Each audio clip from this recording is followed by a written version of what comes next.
আসসালামু আলাইকুম। আজকে খুবই সহজ আর দারুণ লোভনীয় স্বাদের একটি রেসিপি শেয়ার করছি।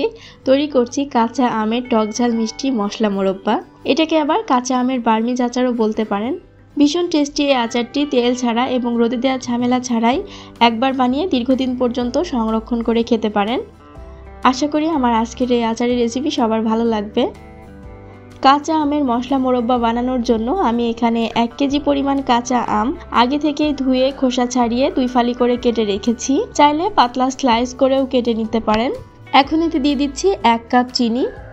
আমটা কতটা টক বা মিষ্টি তার উপরে নির্ভর করে চিনিটা কিছুটা কম বেশি লাগতে পারে। এখন আমের সাথে চিনিটাকে ভালোভাবে নেড়েচেড়ে মিশিয়ে নেব। চিনিটা ভালোভাবে মিশিয়ে নেওয়া হয়ে গেলে প্লাস্টিক র্যাপার দিয়ে ভালোভাবে র্যাপিং করে রেখে দিচ্ছি 1 ঘন্টার জন্য। এখন চুলায় প্যান বসিয়ে দিয়েছি আর আচারের জন্য একটা মশলা তৈরি করে নেব। দিয়ে দিচ্ছি 5-6টার মতো গোটা শুকনা মরিচ, 1 চা চামচ দিচ্ছি আস্ত ধনিয়া, আস্ত জিরা দিয়ে দিচ্ছি 1 চা চামচ, 1 টেবিল চামচ দিয়ে দিচ্ছি পাঁচফোড়ন,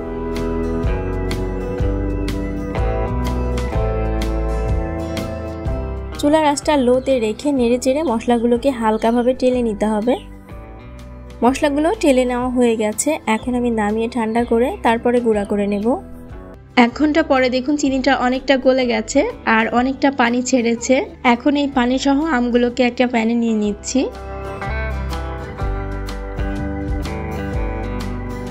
এতে দিয়ে দিচ্ছি স্বাদ মতো কিছুটা লবণ, 1/2 চা চামচ দিয়ে দিচ্ছি হলুদের গুঁড়া, 1/2 চা চামচ মরিচের গুঁড়া। হলুদ এবং মরিচের গুঁড়ার কারণে আচারের কালারটা দেখতে খুব সুন্দর হয়। দিয়ে দিচ্ছি একটা তেজপাতা মাঝখান থেকে কেটে দিয়েছি। 2 টুকরা করে দিয়ে দিচ্ছি এলাচ এবং দারচিনি। এখন সব কিছুকে নেড়েচেড়ে মিশিয়ে জাল করব। চুলার আঁচটা মিডিয়াম লোতে রেখে জাল করতে হবে আর মাঝে মাঝে নেড়েচেড়ে দিতে হবে যেন নিচ থেকে লেগে না যায়। তো বেশ কিছু সময় জাল করার পরে আচারের কালারটা দেখুন চেঞ্জ হয়ে গেছে আর আমগুলো প্রায় সিদ্ধ হয়ে গেছে।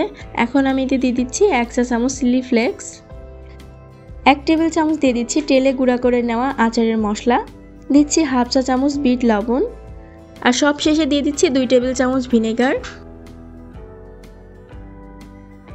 এখন সব কিছুকে নেড়েচেড়ে ভালোভাবে মিশিয়ে নেব। প্রথম থেকে খেয়াল রাখতে হবে যেন আচারটা বানানোর সময় কোনো পানি না লাগে।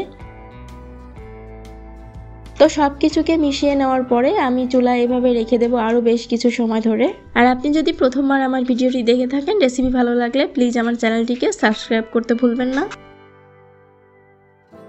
কিছু সময় পরে দেখুন আচারের কালারটা চেঞ্জ হয়ে গেছে আর দেখতে কতটা লোভনীয় লাগছে। এই আচারটা একবার বাড়িতে বানিয়ে খেলে এর ভক্ত হয়ে যাবেন, এতটাই মজার। তো আমি আচারটা চুলা থেকে নামিয়ে নিচ্ছি আর এখন একটা ছাড়ানো প্লেটে রেখে ঠান্ডা করে নেব। আর ঠান্ডা হয়ে যাওয়ার পরে এয়ারটাইট জারে রেখে 6 মাসের মতো সংরক্ষণ করে খাওয়া যাবে। আমার রেসিপিটি ফলো করে একবার তৈরি করে দেখতে পারেন, আশা করি খুব ভালো লাগবে। এই আচারটি বাচ্চা থেকে বড়রা সবাই ভীষণ পছন্দ করে। আমার রেসিপিটি ফলো করে একবার বাসায় তৈরি করে দেখতে পারেন, আশা করি ভালো লাগবে।